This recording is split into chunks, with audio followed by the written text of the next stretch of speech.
দেখতে দেখতে আমাদের হিয়া 9 মাস কমপ্লিট হয়ে গেল। আজ 23শে এপ্রিল।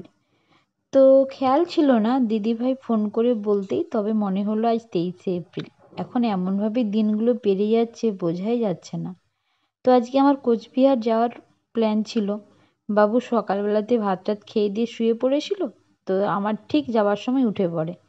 তারপর বাবুকে রেখে দিয়ে, তার দিদুনের কাছে রেখে দিয়ে আমি কোচবিহারের জন্য বেরিয়ে পড়ি। বেশিক্ষণ টাইম লাগবে না, চলে আসবো ঘন্টা দেড়েকের মধ্যেই। দিদুনের কাছেই থাকবে।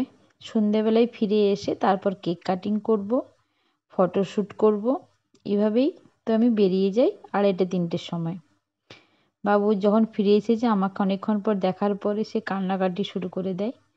তারপরে মা সন্ধে দেখায়, সন্ধে দেখালে বাবু খুব খুশিতে থাকে। তারপর ফটোশ্যুট করি একটা 9 মাস উপলক্ষে, কেক কাটিং করি। এটা হচ্ছে তার অম্বি দিদি, সবসময় এই অম্বি দিদির সাথে খেলা করতে থাকে। খুব ভালো করেই চেনে অম্বি দিদি, দিদি। দিয়া ছিল না বলে অম্বিকে ডেকে নেওয়া হয়েছে। তো আমি তো কেক খাইনি, বাকিরা সবাই কেক খেয়েছিল। এইভাবেই সারাটা দিন কেটে গেল হাসিতে খুশিতে। সবাই আশীর্বাদ করো আমাদের হিয়া যেন খুব ভালো থাকে, সুস্থ থাকে আর খুব বড় হয়।